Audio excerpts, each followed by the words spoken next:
Hi guys, this is Abhishek Verma and you are watching Vidyas Thaliwale sir. So students, आज हम पढ़ने वाले हैं नेशनलिज्म इन इंडिया का 6th और फाइनल पार्ट। जी हाँ, आज के इस वीडियो लेक्चर्स के बाद हमारा नेशनलिज्म चैप्टर पूरी तरह से एंड हो जाएगा। तो आज के वीडियो में हम बहुत सारी चीजें पढ़ने वाले हैं, जैसे कि हम पढ़ेंगे मुस्लिम लीग का फॉर्मेशन, हम ये भी पढ़ेंगे कि कैसे हमारे इंडियन नेशनल फ्लैग का डेवलपमेंट हुआ। जी हाँ, जो हमारा इंडियन नेशनल फ्लैग है, ट्राई कलर तिरंगा, उसका डेवलपमेंट कैसे हुआ, उसकी हिस्ट्री पढ़ेंगे। साथ ही साथ हम ये भी पढ़ेंगे कि कैसे हमारे एंशियंट पास्ट को, हमारी एंशियंट हिस्ट्री को पढ़कर हमारे लोग मोटिवेट हुए और फ्रीडम स्ट्रगल किया। कैसे नेशनलिज्म हमारे फोक लोर्स, फोक सॉन्ग्स, लोकगीत और लोक कथाओं के थ्रू डेवलप हुआ। हम आज वंदे मातरम सॉन्ग के बारे में भी डिस्कस करने वाले हैं कि वंदे मातरम सॉन्ग को किसने लिखा और कब लिखा। ये सारी चीजें अब हम डिस्कस करने वाले हैं। तो आज का वीडियो बहुत ही ज्यादा इंटरेस्टिंग होने वाला है। तो चलिए बिना किसी देरी के आज के इस अमेजिंग वीडियो को शुरू करते हैं।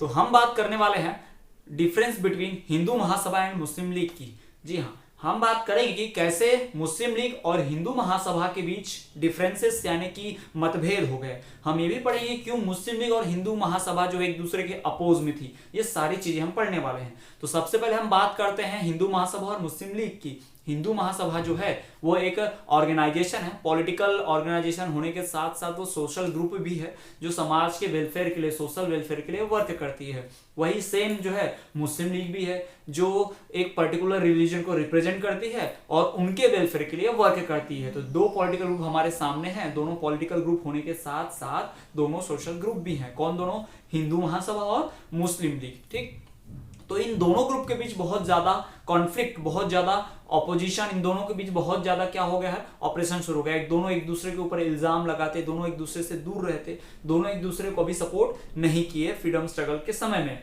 तो ऐसा क्या हुआ था, उन्हीं बातों को चलिए हम डिस्कस करते हैं। तो देखिए, सिर्फ पूरे झगड़े का, पूरे कॉन्फ्लिक्ट का सिर्फ और सिर्फ एक ही कारण था, यानी जितने भी मतभेद डिफरेंसेस थे उनका कारण सिर्फ और सिर्फ एक ही था। Only difference was representation in future election. जी हाँ, फ्यूचर इलेक्शंस जो होने वाले हैं, यानी कि अंग्रेज लोग जो चुनाव कराने वाले हैं, काउंसिल इलेक्शन होने वाला है। काउंसिल इलेक्शन के बारे में पहले भी हम बात कर चुके हैं कि नॉन कॉपरेशन मूवमेंट के वक्त असेंबली इलेक्शंस, काउंसिल इलेक्शन का बैकआउट हुआ था, लेकिन उसमें सिर्फ एक पार्टी ने पार्टिसिपेट किया था। कौन सी पार्टी थी वो? Justice party of non Brahmins. जी हाँ, तो उसी तरह के इलेक्शन में पार्टिसिपेशन के लिए मुस्लिम्स लोग और हिंदूज के बीच क्या हो रहा है, कॉन्फ्लिक्ट हो रहा है। The only difference between Hindu Mahasabha and Muslim League was the future representation in elections. तो फ्यूचर में इलेक्शंस को कौन रिप्रेजेंट करेगा, कौन चुनाव लड़ेगा, कौन हेड होगा, चुनाव जीतने के बाद लीडर कौन बनेगा, इन्हीं सब बातों के ऊपर झगड़ा चल रहा था हिंदू महासभा और मुस्लिम लीग। यानी कोई कम्युनल डिफरेंस नहीं है, किसी भी तरह का कोई कॉन्फ्लिक्ट नहीं है। सिर्फ एक ही बात है कि पॉलिटिकल फायदा, पॉलिटिकल गेन की बात है, पॉलिटिकल पावर की बात है। यहाँ कंट्री इंडिपेंडेंट नहीं है, यहाँ हम लोग फ्रीडम स्ट्रगल कर रहे हैं, हजारों लाखों मारे जा रहे हैं। और इन दो कम्युनिटी, हिंदू महासभा और मुस्लिम लीग के पास पॉलिटिकल पावर गेन करने का, काम करने का समय है। इन लोगों के पास ये समय नहीं है कि फ्रीडम स्ट्रगल कैसे चला, इसके बारे में डिस्कस करें। तो चलिए हम बात करते हैं मुस्लिम लीग का पर्सपेक्टिव क्या था और हिंदू महासभा का पर्सपेक्टिव क्या था। हिंदू महासभा कहता था कि वो मेजॉरिटी ग्रुप है, यानी मैक्सिमम पॉपुलेशन जो है इंडिया में वो कौन लोगों की है, हिंदू लोगों की है। तो मैक्सिमम पार्टिसिपेशन जो होना चाहिए किसका होना चाहिए, हिंदूज का होना चाहिए। जबकि मुस्लिम लीग यानी कि मुस्लिम जो माइनॉरिटी कम्युनिटी है, उनका कहना था कि हमारी कम्युनिटी माइनॉरिटी में है, मुस्लिम्स जो है इंडिया में क्या है वो माइनॉरिटी में है। तो हमें क्या करना चाहिए, हमें इलेक्शन में पार्टिसिपेट करना चाहिए और हमें ज्यादा पावर्स मिलनी चाहिए। तो इन्हीं दो बातों के खिलाफ दोनों के बीच क्या है, कॉन्फ्लिक्ट है। दोनों के बीच और किसी बात को लेकर कोई झगड़ा नहीं था, सिर्फ एक ही कॉन्फ्लिक्ट था। The only difference was to participate और रिप्रेजेंट इन फ्यूचर इलेक्शन। तो आपको अगर सवाल पूछा जाए what was the basis, what was the reason for the difference between Muslim League and Hindu Mahasabha, तो आपको क्या बताना है, the only difference between Hindu Mahasabha and Muslim League was to future representation in elections, was the who will represent the India in elections। This was the basis of difference between Hindu Mahasabha and Muslim league. तो ये तो हमने बात कर ली डिफरेंस की, अब कॉन्फ्लिक्ट हो गया, डिफरेंस भी हो गया, इसी वजह से मुस्लिम लीग और मुस्लिम्स कम्युनिटी ने कभी भी फ्रीडम स्ट्रगल में पूरी तरह से सहयोग नहीं किया। ठीक, अब हम इतनी बात कर लेते हैं, तब हम बात करेंगे इसको रिजॉल्व करने के लिए कोई कोशिश हुई या नहीं हुई। तो देखिए, रिजॉल्व करने के लिए कोशिश की गई, दोनों तरफ से कोशिश की गई।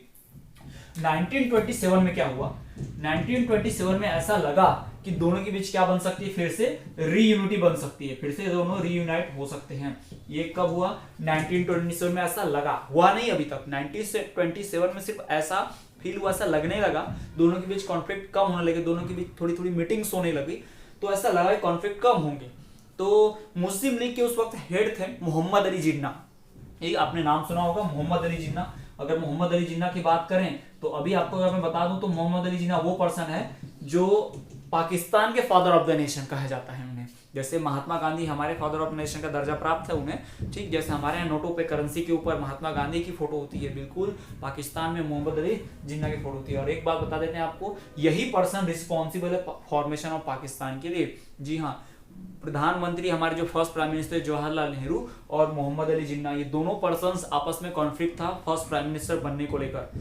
तो जवाहरलाल नेहरू भी चाहते थे फर्स्ट प्राइम मिनिस्टर बनना और मोहम्मद अली जिन्ना भी चाहते थे प्राइम मिनिस्टर बनना। तो एक कंट्री में दो प्राइम मिनिस्टर नहीं हो सकते, इसलिए कंट्री को ही दो बना दिया गया, इसलिए कंट्री को डिवाइड कर दिया गया।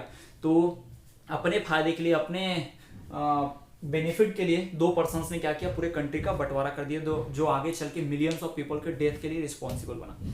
तो मोहम्मद अली जिन्ना जो है वो उस वक्त मुस्लिम्स के हेड हुआ करते थे और मिस्टर जैकर जो थे वो हिंदू महासभा के हेड हुआ करते थे, मिस्टर जैकर, ये आपको दो नाम ध्यान रखने हैं। तो मोहम्मद अली जिन्ना और मिस्टर जैकर ये दोनों चाहते हैं कि फिर से हिंदू मुस्लिम की यूनिटी हो जाए, दे मस्ट बी रीयूनाइट, ताकि फ्रीडम स्ट्रगल और पावरफुल हो जाए और जल्दी से आजादी मिल जाए। लेकिन ऐसा कुछ हो नहीं पाया। मोहम्मद अली जिन्ना चाहते तो थे कि वो हिंदूज के साथ मिल जाए, पर उन्होंने अपनी कुछ शर्तें रख दी, बहुत ही सीवियर कंडीशन। सबसे पहली शर्त क्या रखी मोहम्मद अली जिन्ना ने, पहली कंडीशन क्या थी, पहला टर्म क्या था उनका कि हम लोग जो अलग नेशन की थ्योरी है या अलग पार्टी बनाने की थ्योरी है, हम छोड़ सकते हैं ना, अलग कंट्री नहीं चाहिए, अलग कुछ नहीं चाहिए हमें, और ना ही अलग पार्टी बनाएंगे, ना मुस्लिम लीग बनाएंगे, हम कांग्रेस के साथ मिलकर काम करेंगे, लेकिन हमारे उसके लिए हमारी एक शर्तें हैं, ऐसा मोहम्मद अली जिन्ना ने कहा। पहली शर्त क्या थी उनकी कि हमें ज्यादा से ज्यादा पार्टिसिपेशन मिले कांग्रेस में, यानी कांग्रेस में हमेशा हिंदू हेड होता है तो हम मुस्लिम्स हेड बनना चाहिए। अगर 50 लोग हिंदू है कांग्रेस पार्टी में तो 50 मुस्लिम्स भी होने चाहिए। इस तरह का पार्टिसिपेशन चाहते थे कौन, मोहम्मद अली जिन्ना। पहली शर्त जो कि पॉसिबल नहीं थी। क्यों पॉसिबल नहीं थी पहली शर्त, ये हम आगे थोड़ा बाद में डिस्कस करते, पहले दूसरी शर्त के बारे में जान लेते हैं। पहली शर्त तो ये हो गई कि नंबर ऑफ पॉपुलेशन जो हिंदूज है वही नंबर ऑफ पॉपुलेशन कितना होना चाहिए मुस्लिम्स का भी पार्टी में, ऐसा कौन चाहते हैं, मोहम्मद अली जिन्ना, पहली शर्त। शर्त नंबर 2, दूसरी उनकी जो शर्त है, दूसरा जो उनका टर्म एंड कंडीशन है वो क्या है कि जिस भी इलाके में मुस्लिम पॉपुलेशन ज्यादा है उसमें ज्यादा मुस्लिम लोगों को नेता बनने का चांस दिया जाए। मान लीजिए कि अगर बंगाल, फॉर एग्जाम्पल बंगाल और पंजाब की बात कर ले तो बंगाल में मान लीजिए 50 कॉन्स्टिट्यूएंसी, अगर हम मान ले 50 कॉन्स्टिट्यूएंसी है लोकसभा इलेक्शन के लिए बंगाल में, तो वहां पे मेजोरिटी मुस्लिम्स है, तो 50 में से कम 40 या 42 जो सीट्स होनी चाहिए मुस्लिम के लिए होनी चाहिए, बाकी सब दूसरे रिलीजन या कास्ट के लिए दे सकते हैं। तो ये भी क्या था, वैलिड टर्म एंड कंडीशन नहीं था, यानी सिर्फ मेजॉरिटी होने से पूरी पावर उनको नहीं दे देनी चाहिए, वरना अगर सिर्फ मेजॉरिटी के बेसिस पे दिया जाए तो पूरे इंडिया में तो हिंदू मेजॉरिटी है, फिर तो सारी सीट क्यों देनी चाहिए, हिंदूज को दे देनी चाहिए। इसलिए मेजॉरिटी बेसिस नहीं होता कभी भी किसी भी क्रेडिट का टर्म का। तो दो टर्म्स मोहम्मद अली जिन्ना रखे हैं। पहला टर्म क्या रखा है कि इक्वल नंबर ऑफ पार्टिसिपेशन होना चाहिए, नंबर ऑफ पीपल का, नंबर ऑफ मुस्लिम पीपल का इन कांग्रेस पार्टी। दूसरा शर्त क्या है कि जिस भी इलाके में मुस्लिम मेजॉरिटी है वहां पे मेजॉरिटी नंबर ऑफ सीट्स किसको मिलने चाहिए, मुस्लिम्स को मिलना चाहिए, जैसे कि बंगाल और पंजाब। तो इन दोनों बातों का बहुत अपोज किया मिस्टर जैकर ने, और फाइनली 1928 में इस बात का फिर से क्या हो गया, पूरा इस बात पे कॉन्फ्लिक्ट हो गया, झगड़ा हो गया, और जो चांसेस बन रहे थे कि हिंदू मुस्लिम की यूनिटी बनेगी वो पूरी तरह से चांसेस खत्म हो गए। तो ये था हिंदू मुस्लिम के बीच क्लैश। अगर आपके ओवरऑल फिर से मैं शॉर्ट में रिवाइज करूं तो हिंदू महासभा और मुस्लिम लीग के बीच कॉन्फ्लिक्ट चल रहा था, झगड़ा चल रहा था। ये झगड़ा किस टॉपिक पे चल रहा था, the only difference was to represent future election, future में होने वाले इलेक्शंस में कौन इलेक्शन को रिप्रेजेंट करेगा, कौन मेन हेड बनेगा, हिंदू का हेड बनेगा या मुस्लिम का हेड बनेगा, इसी बात को लेकर झगड़ा चल रहा था। तो इसी झगड़े कारण किसी भी फ्रीडम स्ट्रगल में मुस्लिम्स का पार्टिसिपेशन नहीं रहा। तो धीरे धीरे जब कॉन्फ्लिक्ट ऐसा लगा कि कम हो रहे हैं, फाइनली 1927 में जब रीयूनिटी के चांसेस बने कि दोनों के झगड़े खत्म हो जाएंगे, ऐसा लग रहा था 1927 में, तो मीटिंग हुई हिंदू महासभा और किसके बीच, मुस्लिम लीग के बीच। तो मुस्लिम लीग के मोहम्मद अली जिन्ना ने 2 शर्तें रख दी। कौन सी शर्तें? पहली शर्त ये कि इक्वल नंबर ऑफ पार्टिसिपेशन होगा मुस्लिम्स का भी कांग्रेस में। दूसरी शर्त ये कि जिस भी प्रोविंस में, जिस भी स्टेट में, जिस भी इलाके में मुस्लिम मेजोरिटी है, वहां पे मेजोरिटी नंबर ऑफ पार्टिसिपेशन मुस्लिम का होना चाहिए, मुस्लिम लोगों को ज्यादा सीटें मिलनी चाहिए। तो ये दोनों शर्तों से नाराज हो गए हिंदू महासभा की मिस्टर जैकर, और फाइनली 1928 में जो यूनिटी के चांसेस बन रहे थे वो भी पूरी तरह से खत्म हो गए, यानी किसी भी तरह की कोई यूनिटी नहीं बनी। और फाइनली मुस्लिम लीग जो पूरी तरह से सेपरेट हो गई कांग्रेस से, और हिंदू महासभा और मुस्लिम लीग दोनों पूरी तरह से सेपरेट होकर अलग अलग वर्क कर रहे हैं। तो ये था difference between Hindu Mahasabha and Muslim league. तो हमारा अगला जो टॉपिक है वो है the sense of collective belonging. इस टॉपिक को बहुत ही ध्यान रखिए, क्योंकि यहां से अक्सर 3 या 5 मार्क्स का सवाल पूछा ही जाता है। 3 मार्क्स या 5 मार्क्स का गारंटी है कि यहाँ से एक ना एक सवाल जरूर पूछा जाएगा। पिछले ईयर भी, अभी लास्ट में जो एग्जाम हुआ बोर्ड के, उसमें भी क्वेश्चन पूछा गया 3 मार्क्स के लिए। तो यहाँ से ऑब्जेक्टिव भी आते हैं, साथ ही साथ लॉन्ग क्वेश्चन भी आता है, बहुत ज्यादा इंपॉर्टेंट है, तो इसे बहुत ही ध्यान से पढ़िएगा। तो चलिए इस टॉपिक को हम शुरू करते हैं, the sense of collective belonging. So the sense of collective belonging, the sense of collective belonging का मतलब क्या? सेंस मतलब फीलिंग व एहसास, कलेक्टिव बिलोंगिंग यानी एक ही चीज को एक साथ यूनाइटेडली बिलोंग करना। यानी हम इंडियंस के अंदर जब ये सेंस हुआ, हमें जब ये रियलाइज हुआ, ये फीलिंग आई कि हम सारे Indians, upper caste, lower caste, Hindu, Muslim, है ना, poor pigeon, rich pigeon, industrialist, women, men, सब एक ही हैं, यानी हम एक ही नेशन को बिलोंग करते हैं। चाहे हम कोई भी भाषा बोलते हो, कोई भी स्टेट में रहते हो, हमारा कोई भी रिलीजन हो, कोई भी कास्ट हो, लेकिन हम सिर्फ एक ही नेशन, एक ही राष्ट्र को बिलोंग करते हैं, वो है भारत, वो है इंडिया। ठीक, तब वो जो फीलिंग आई है उसे ही कहा गया है नेशनलिज्म या फिर the sense of collective belonging. तो अनडाउटली ये तो क्लियर है कि जो सेंस है कलेक्टिव बिलोंगिंग का, यानी नेशनलिज्म की जो फीलिंग है, वो अनडाउटली यूनाइटेडली चलाए गए मूवमेंट से आया है। यानी जो भी मूवमेंट, जैसे कि सिविल डिसोबीडियंस, है ना, नॉन कॉपरेशन मूवमेंट, खिलाफत मूवमेंट, और तो और the formation of socialist Hindustan Republican army, Hindustan socialist Republican army, HSRA, है ना, भगत सिंह के चलाए गए इस ग्रुप के द्वारा, इन सब के थ्रू ही हमारे अंदर नेशनलिज्म की फीलिंग आई है अनडाउटली। ठीक है, क्लियर है। लेकिन कुछ और भी कारण है, कुछ और भी फैक्टर रहे जिन्हें हम नजरअंदाज नहीं कर सकते, है ना, जिन्हें पढ़ना बहुत जरूरी है, जिन्हें जानना बहुत जरूरी है कि उनके कारण भी क्या है हमारे देश में, हमारे मन में नेशनलिज्म की फीलिंग आई है। अब कौन से कारण है हम आपको बताते हैं, हम पढ़ेंगे आगे। एक छोटा सा एग्जाम्पल के तौर पर लेते हैं कि जब भी हम रिपब्लिक डे या इंडिपेंडेंस डे को पैट्रियोटिक सॉन्ग सुनते हैं, या कोई भी मूवी का कुछ पैट्रियोटिक सॉन्ग सुनते हैं, तो हमें गूज बम्स आ जाते हैं, हमारे ना ऐसे रोए रोए खड़े हो जाते हैं। ऐसा क्यों होता है? हमारे अंदर जो फीलिंग आती है नेशनलिज्म की, यानी हम महात्मा गांधी का पिक्चर, भगत सिंह, राजगुरु सुखदेव, है ना, सुभाष चंद्र बोस जी का जब वो पिक्चर देखते हैं, रानी लक्ष्मीबाई, चंद्रशेखर आजाद, इन सब की जब हम फोटोज देखते हैं, तो हमें एक अलग ही फीलिंग आती है कि पैट्रियट, इन्होंने हमारे देश के लिए अपनी जान की कुर्बानी दी, है ना, ताकि हम इंडिपेंडेंट रह सके, हम चैन से जी सके, इसलिए वो खुद ही अपनी लाइफ को कुर्बान कर गए। तो ये जो फीलिंग आती है हमें नेशनल सॉन्ग्स को सुनने पे, हम पैट्रियोट हो जाते हैं। या फिर कभी किसी ने हमें पैट्रियोटिक बातें बताई, अपने देश के फ्रीडम फाइटर्स के बारे में बताया, उनकी लाइफ हिस्ट्री पढ़ के बताया कि कितनी परेशानियों का सामना करने के बावजूद भी वो लोग डटे रहे, वो लोग हार नहीं मानी और अंग्रेजों से लड़े। तो ये सारी जो चीजें हैं, एक अलग अलग फैक्टर से हमारे अंदर नेशनलिज्म आती है ना। तो ऐसे ही कुछ और फैक्टर्स थे जो नेशनलिज्म के लिए रिस्पॉन्सिबल थे। जैसे नेशनल फ्लैग को देखते ही हमारे मन में अपने आप ही अपनी कंट्री के लिए रिस्पेक्ट आ जाती है, ठीक। और जैसे कि फ्रीडम फाइटर्स की पिक्चर्स को देखते हुए, पैट्रियोटिक सॉन्ग्स को सुनते हुए हमारे मन में अपने आप नेशनलिज्म की फीलिंग इमर्ज होने लगती है। तो ये सारे कारण है नेशनलिज्म के लिए, तो वही हमें पढ़ना है एक करके। जैसे कि creation of identity for nation, यानी कि हमारे नेशन के लिए एक आइडेंटिटी, एक पहचान बनाई जाए। कौन सी पहचान? जैसे कि भारत माता, जी हाँ, भारत माता एक आइडियल हैं जिनकी हम पूजा करते हैं, जिन्हें सारे पैट्रियट लोग मानते हैं। भारत माता जो हमारे कंट्री को बिलोंग करती है, हमारे नेशन की आइडेंटिटी है। देखिए, हर पर्सन का अपने रिलीजन का पर्टिकुलर आइडियल है। जैसे कि हिंदूज के गॉड्स हैं, मुस्लिम्स के गॉड हैं, क्रिश्चियंस के गॉड हैं ना, अलग अलग हैं। तो उसी तरह से हमारे होल कंट्री का, यानी सभी कास्ट वाले, सभी रिलीजन वालों का मिला के कौन है एक गॉड? तो वो है हमारी भारत माता, है ना, जिनको हम क्या कहते हैं, रिस्पेक्ट देते हैं और भारत माता के नाम से जानते हैं। तो इस तरह के आइडेंटिटी का क्रिएशन, ये भी रिस्पॉन्सिबल है किसके लिए? नेशनलिज्म के लिए। दूसरा नेशनलिज्म थ्रू फोकलोर, फोकलोर मतलब लोकगीत, लोकगीत मतलब पुराने समय में लोग क्या करते थे, फोक सॉन्ग्स गाया करते थे, लोकगीत, यानी गांव में शाम को चौपाल बैठती थी और लोग म्यूजिकल इंस्ट्रूमेंट लेके, ढोलक वगैरह लेके गाना बजाया करते थे उसमें, है ना, पैट्रियोटिक सॉन्ग गाया करते थे।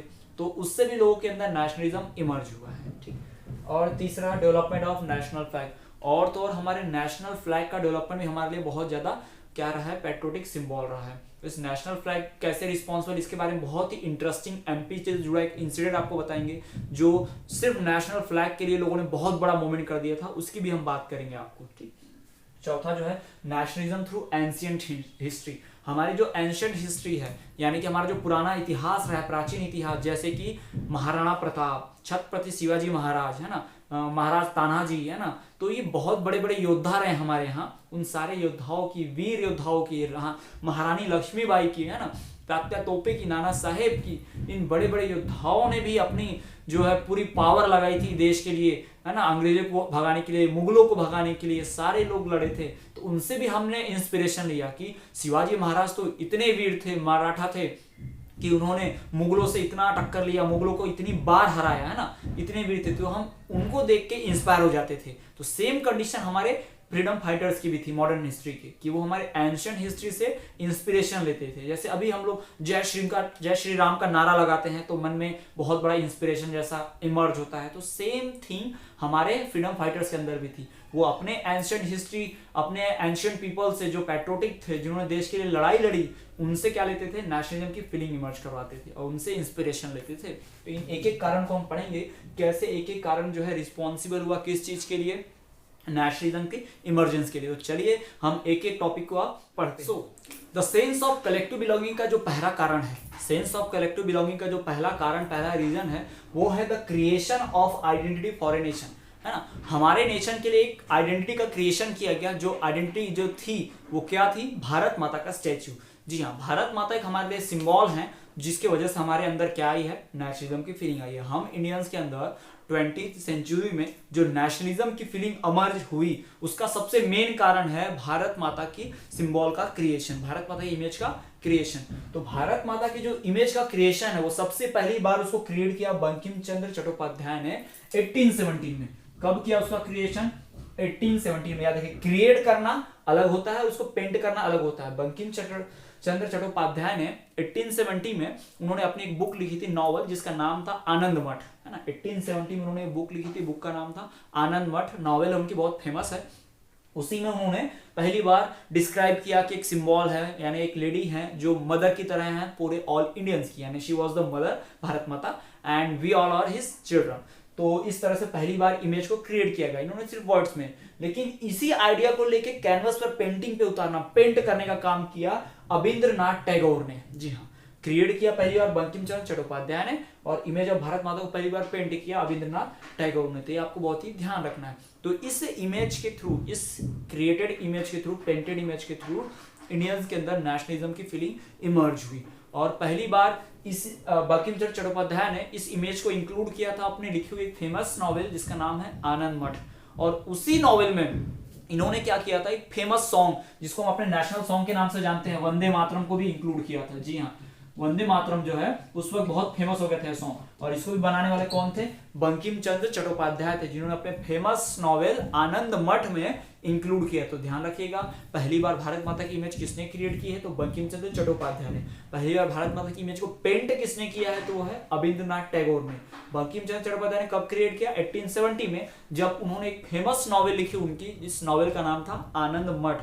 उसी नॉवेल में उन्होंने एक सॉन्ग भी, जो हमारा आज नेशनल सॉन्ग है, वो भी इंक्लूड किया था। कौन सा सॉन्ग, वंदे मातरम सॉन्ग। जी हाँ, तो इस तरह से हमारे जो भारत माता की इमेज को देख के हमारे अंदर क्या इमर्ज हुई है, नेशनलिज्म। तो चलिए भारत माता की जय बोलते हुए हम शुरू करते हैं द सेंस ऑफ बिलोंगिंग का दूसरा रीजन। सो जो दूसरा रीजन है नेशनलिज्म का डेवलपमेंट का, या फिर the sense of collective belonging का अमॉन्ग इंडियंस, वो दूसरा जो रीजन है वो है नेशनलिज्म थ्रू फोकलोर। जी हाँ, फोकलोर मतलब फोक सॉन्ग, यानी विलेजेस एरिया में, कंट्री साइड एरिया में जो भी पीपल फोक सॉन्ग्स को गाया करते थे या सुना करते थे, उसके थ्रू भी लोगों के अंदर बहुत ज्यादा नेशनलिज्म या sense of collective belonging spread हुई है। कैसे, तो उसी के बारे में चलिए हम डिस्कस करते हैं। तो 20th सेंचुरी की स्टार्टिंग में रविंद्रनाथ टैगोर और नतेशा शास्त्री, ये दोनों ऐसे पोएट हैं जिन्होंने खूब सारे फोक लोर्स और फोक सॉन्ग्स लिखे हैं। इन्होंने जो भी फोकलोर और फोक सॉन्ग्स लिखे वो सारे हमारे ट्रेडिशनल कल्चर को बिलोंग करते थे। यानी हमारा जो कल्चर था, जैसे कि अतिथि देव भव, हमारे जो वीर योद्धा हुए हैं पुराने समय में, जैसे कि महाराज भरत, श्री राम, है ना, श्री कृष्ण, ऐसे जो राजा भोज, है ना, तो ऐसे जो बड़े बड़े हमारे यहाँ जो किंग्स हुए हैं, जो वीर लोग हुए हैं, या महाराणा प्रताप हो गए, झांसी की रानी हो गई, इन सब लोगों के बारे में फोक सॉन्ग लिखा गया। जैसे कि आपने सुना होगा, चमक उठी सन 57 में वो तलवार पुरानी थी, है ना, बुंदेलों ने हर बोलो के मुंह हमने सुनी कहानी थी, खूब लड़ी मर्दानी वो तो झांसी वाली रानी थी, है ना। इस तरह के जो सॉन्ग्स है, फोक सॉन्ग्स है, फोक लोर्स हैं, इनको किसने लिखा है? पोएट्स ने। कैसे पोएट्स ने? रविन्द्रनाथ टैगोर और नतेशा शास्त्री से। नतेशा शास्त्री जो ये साउथ की बहुत फेमस पोएट है, याद रखिएगा, साउथ की, ये साउथ की तमिल, कन्नड़, इस तरह की लैंग्वेजेस में लिखती थी। और जो रविन्द्रनाथ टैगोर है, उनका स्पेशल लैंग्वेज था बंगाली और इंग्लिश, ये इंग्लिश और बंगाली में लिखा करते थे, है ना। रविन्द्रनाथ टैगोर वही पर्सन जिन्होंने नॉन कॉपरेशन के वक्त नाइटहुड का जो टाइटल मिला था इनको, है ना, अवार्ड मिला था, वो वापस कर दिया इन्होंने जालियांवाला बाग के अपोज में, ठीक। तो ये तो पोएट्स ने बहुत ज्यादा फोकलोर्स और फोक सॉन्ग्स लिखे हैं। इन्होंने क्या लिखा है? फोकलोर्स और फोक सॉन्ग्स लिखे हैं इन लोगों ने। और इनके फोकलोर्स और फोक सॉन्ग्स में एक स्पेशलिटी होती थी कि इनका हर फोक सॉन्ग या फोकलोर हमारे एंशियंट कल्चर को क्या करता था? इंस्पायर करता था, फिर से रिक्रिएट करता था, जो कि अंग्रेजों के द्वारा, ब्रिटिशर्स और मुगल्स के द्वारा डिस्ट्रॉय कर दिया गया था। यानी हमारा कल्चर है जो एंशियंट कल्चर है ना, उस कल्चर को इन्होंने पूरी तरह से डिस्ट्रॉय कर दिया था, जिनको हमारे फोक सॉन्ग्स और फोकलोर्स के थ्रू हमारे पोएट्स ने क्या किया? रिवाइव किया। और हमारे फ्रीडम फाइटर जब भी ये फोकलोर, फोक सॉन्ग को सुनते वो इंस्पायर होते हैं। इवन हम आपको बताते हैं, हर कोई फ्रीडम स्ट्रगल में लड़ नहीं सकता, हर कोई वेपन लेके आज़ादी की लड़ाई में नहीं जा सकता, लेकिन हाँ, कुछ लोग ऐसे होते हैं जो उन आज़ादी की लड़ाई में लड़ने जाने वाले लोगों के लिए इंस्पिरेशन का काम करते हैं। जैसे कुछ लोग थे जो हथियार नहीं चला सकते थे, वो क्या करते थे? म्यूजिकल इंस्ट्रूमेंट लेते थे, उन इंस्ट्रूमेंट पे पैट्रियोटिक सॉन्ग्स बजाते थे, तो उनको सुनने वाले गाँव में जाके बजाते थे वो, तो गाँव के लोग इंस्पायर होते थे, मूवमेंट में पार्ट लेते थे। यानी लोगों को पार्ट लेने के लिए, जैसे एक टीचर एग्जाम में नहीं लिखता, लेकिन वो अपने स्टूडेंट्स को ट्रेन करता ताकि वो लिख सके, तो सेम काम इंस्पायर करने देते थे फोकलोर और फोक सॉन्ग्स गाने वाले पोएट्स, किनको? फ्रीडम फाइटर्स को। और हमें क्या मिली फिर? फ्रीडम। उन्होंने आजादी की लड़ाई लड़ी, तो इस तरह से इनडायरेक्टली इन्होंने क्या किया? फ्रीडम मूवमेंट में पार्टिसिपेट किया है। तो इस तरह से फोकलोर्स और फोक सॉन्ग्स के थ्रू भी हमारे अंदर क्या डेवलप हुई है? नेशनलिज्म की फीलिंग इमर्ज हुई है, and the sense of collective belonging also got emerged. तो तीसरा जो कारण है सेंस ऑफ कलेक्टिव बिलोंगिंग या नेशनलिज्म के डेवलपमेंट का, वो है डेवलपमेंट ऑफ नेशनल फ्लैग। जी हाँ, हमारा नेशनल फ्लैग जैसा कि आज हम देखते हैं बिल्कुल उस फॉर्म में पहले नहीं था। शुरुआत में नेशनल फ्लैग जो था वो तब भी ट्राई कलर ही था, लेकिन उसमें कुछ कलर्स डिफरेंट हुआ करते थे। सबसे पहली बार नेशनल फ्लैग, नेशनल सिंबल जो हमारा नेशनल फ्लैग क्रिएट करने का जो क्रेडिट जाता है वो जाता है मैडम भिकाईजी कामा को, है ना, मैडम भिकाईजी कामा।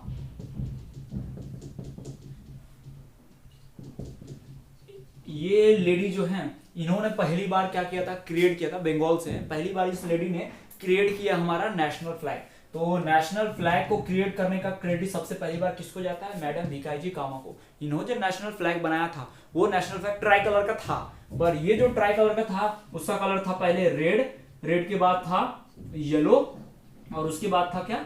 ग्रीन, है ना। तो हमारे यहाँ अभी भी वही है, अभी सैफ्रॉन हो गया, सैफ्रॉन है, येलो की जगह व्हाइट है और ग्रीन तो है ही, ठीक। तो ये तीन कलर से मिलकर ट्राई कलर का फ्लैग बनाया था इन्होंने, मैडम भिकाईजी कामा ने। और इस सिंबल में स्पिनिंग व्हील की जगह क्या रखा गया था? स्पिनिंग व्हील की जगह लोटस थे। कितने? लोटस, 8 लोटस, है ना, लोटस सिंबल, कमल का फूल, लोटस डाले थे कितने? टोटल 8। ये जो 8 लोटस थे हमारे उस वक्त के 8 स्टेट्स यानी 8 प्रोविंस को रिप्रेजेंट करते थे। प्रोविंस आप समझते होंगे, आपने पहले ही पढ़ा होगा ना, बंगाल, मद्रास, इस तरह की प्रेसिडेंसी है ना, बड़े बड़े बंगाल प्रोविंस, मद्रास प्रेसिडेंसी है ना, कुछ ऐसी। तो 8 लोटस जो थे, स्पिनिंग व्हील के जगह पे एक 8 लोटस रखा गया था, और साथ ही साथ एक क्रिसेंट मून था। क्रिसेंट मून मतलब अर्ध गोलाकार चंद्र, क्रिसेंट मून भी था, ठीक, क्रिसेंट मून रखा गया था। ये क्रिसेंट मून जो था वो रिप्रेजेंट करता था मुस्लिम्स को, यानी हिंदू मुस्लिम की यूनिटी को, है ना। और जो लोटस था वो रिप्रेजेंट करता था किसको? हिंदूज को। हिंदूज आइडियल होता है लोटस, और मुस्लिम्स का आइडियल होता है क्रिसेंट मून। तो हिंदू मुस्लिम की यूनिटी को जोड़ने के लिए क्या बनाया गया था? फ्लैग बनाया था। ये सब पूरा जो सेटअप है किसने किया था? मैडम भिकाईजी कामा ने पहली बार, ठीक।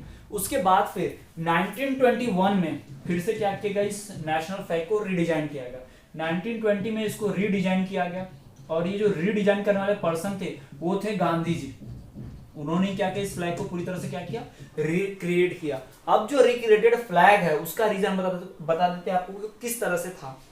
फ्लैग जो था पहले वो हिंदू मुस्लिम की यूनिटी को रिप्रेजेंट करता था, उसमें 8 लोटस थे और एक क्रिसेंट मून था, ठीक, और उसका कलर था रेड, येलो और ग्रीन। तो इसमें गांधी जी ने 1921 में कुछ चेंजेस किए। क्या चेंजेस किए, अब हमारे ट्राई कलर जो नेशनल फ्लैग है ट्राई कलर, उसका कलर में थोड़ा सा चेंज हुआ। रेड का रेड ही रहा, बट येलो की जगह क्या हो गया, अब व्हाइट आ गया। येलो की जगह कौन सा कलर आ गया, व्हाइट आ गया, और ग्रीन तो एज इट इज रहा। और एक चेंज आ गया, गांधी जी ने जो फ्लैग क्रिएट किया है उसमें एक चेंज आया है कि येलो की जगह क्या पर आ गया है, व्हाइट कलर का आ गया है। और मैडम भिखाई जी ने जो लोटस और क्रिसेंट मून रखा था उसको हटा के गांधी जी ने क्या किया, इसमें स्पिनिंग व्हील डाला, यानी चरखा। जो स्पिनिंग व्हील है वो रिप्रेजेंट करता था सेल्फ डिपेंडेंसी, आत्मनिर्भर, कि हम स्पिनिंग व्हील से खुद कपड़े बना सकते हैं, हमें ब्रिटिशर्स का फॉरेन गुड्स नहीं चाहिए, फॉरेन क्लॉथ नहीं चाहिए। तो इस तरह से गांधी जी ने उसको फिर से 1921 में रीडिजाइन किया। तो इस तरह से नेशनल फ्लैग जो है वो एक सिंबल बन गया था किसका, ब्रिटिशर्स के लिए चैलेंज का। यानी इंडियन पीपल जब भी किसी मार्च में, प्रोटेस्ट में जाते मूवमेंट में,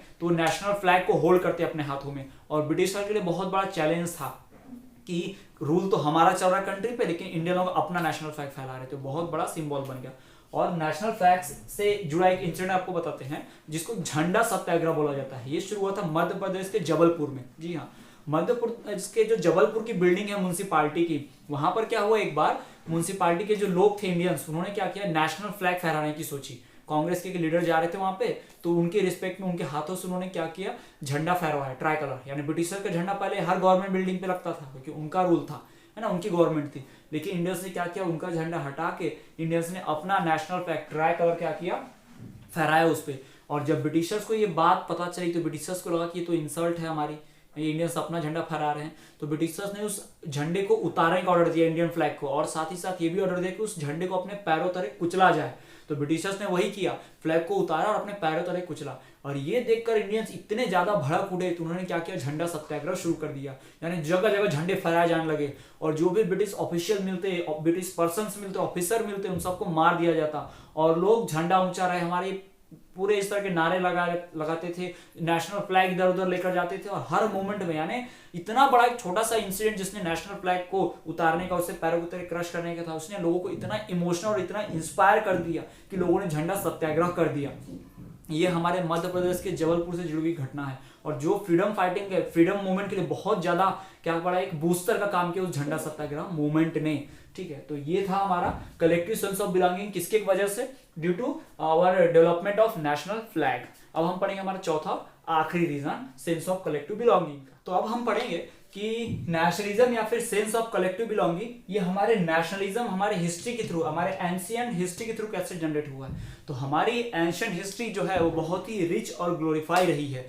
यानी शुरुआत से ही हमारे यहाँ इतने बड़े बड़े वीर, बहुत ही ब्रेव वॉरियर्स, योद्धा हुए हैं, जिनका बारे में आपको बता पाना भी बहुत, इतनी बड़ी लिस्ट है कि हम समय नहीं उसके बारे में बता पाने पे ना। आपने फेमस नाम सुनोगे, रानी लक्ष्मीबाई, महाराणा प्रताप, वीर शिवाजी, संभाजी, तानाजी, गुरु गोविंद सिंह, गुरु नानक, राजा भोज, इतने बड़े बड़े वीर हुए हैं जिन्होंने अपने देश के लिए, इस भारतवर्ष के लिए अपनी जान कुर्बान कर दी है। इन लोगों ने अंग्रेजों की या मुगलों की गुलामी कभी स्वीकार नहीं की, है ना। ये लोग इतने पावरफुल, इतने बहादुर लोग थे कि ये पुराने वेपन से, इंडियन ट्रेडिशनल वेपन से भी लड़ते थे और ब्रिटिशर जैसे, मुगल जैसे लोगों को हरा भी देते थे। इन्होंने कितने समय तक ब्रिटिशर्स को, मुगलों को रोक कर रखा इंडिया पे कब्जा करने से, लेकिन हमारे अंदर यूनिटी नहीं थी हम इंडियंस की भी, जिसकी वजह से हम लोग गुलाम बन गए। वरना ये लोग क्या करते थे, ऐसे ही हमें आजाद रखते और अंग्रेजों को भगा दिया करते थे।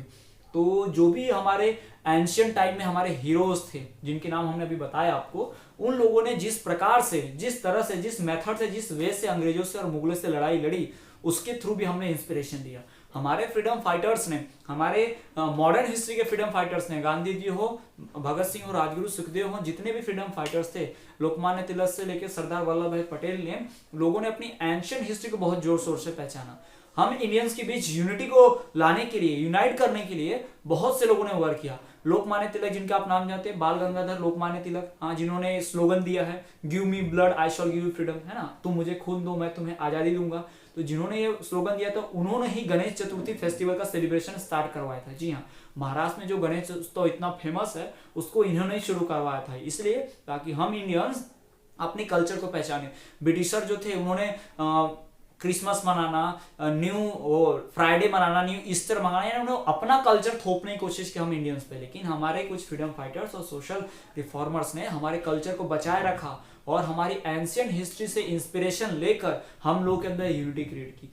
बहुत सारे जो हमारे फ्रीडम फाइटर्स है, हमारे बड़े बड़े ब्रेव वॉरियर्स है, गुरु गोविंद सिंह हो या फिर रानी लक्ष्मीबाई हो, महाराणा प्रताप हो, वीर शिवाजी हो, है ना, या फिर पेशवा बाजीराव हो, है ना, इनके बारे में आपने ही पढ़ा। ये सारे लोग इतनी मेहनत से, इतने बहादुरी से हम लोगों के लिए लड़े, हमारे देश के लिए लड़े कि उनकी कहानियां भर सुन के हम बहुत ज्यादा इंस्पायर हो जाए। और साथ ही साथ हमारे जो एंशियंट हमारे हीरोज थे उनकी कहानियां सुन के हमारे मॉडर्न हिस्ट्री के फ्रीडम फाइटर्स बहुत इंस्पायर हुए, जिसकी वजह से उनके अंदर नेशनलिज्म की फीलिंग इमर्ज हुई और उन्होंने क्या किया, फ्रीडम फाइट किया और साथ ही साथ इंडिया को इंडिपेंडेंट भी कराया। तो कहा जा सकता है कि हमारे अंदर सेंस ऑफ कलेक्टिव बिलोंगिंग जो आई, यानी नेशनलिज्म की जो फीलिंग इमर्ज हुई, अंग्रेजों से लड़ना है, इस तरह की फीलिंग जो इमर्ज हुई, वो किसके थ्रू हुई है, हमारे एंशियंट हिस्ट्री के थ्रू हुई है। तो ये सारे कारण थे किसके लिए, नेशनलिज्म के डेवलपमेंट के लिए और सेंस ऑफ कलेक्टिव बिलोंगिंग के लिए। तो यहाँ पर होता है हमारा चैप्टर समाप्त। तो ये था क्लास 10th के फर्स्ट चैप्टर हिस्ट्री का, नेशनलिज्म इन इंडिया, जिसमें हमने बहुत सारी हिस्ट्री पढ़ी और बहुत ही इंपॉर्टेंट पैट्रियोटिक चीजें पढ़ी, ढेर सारे मोमेंट्स पढ़े। और ये बहुत ही इंपॉर्टेंट चैप्टर है। टोटल 11 मार्क्स के क्वेश्चन इस चैप्टर से पूछे गए हैं बोर्ड क्लास में। तो याद रखिएगा, हिस्ट्री के आधे से भी ज्यादा मार्क्स आपको सिर्फ अकेला यही चैप्टर दिला सकता है। तो इस चैप्टर को बहुत ही डिटेल में और ध्यान में पढ़े हम लोगों ने, और आपको इसी तरह से वीडियोस को रिपीटली देखते रहना है। और जो भी डाउट्स हो आपको कमेंट में उनके जवाब हम आपको देंगे। तो देखते रहिए विद्यास्थली वाले सर।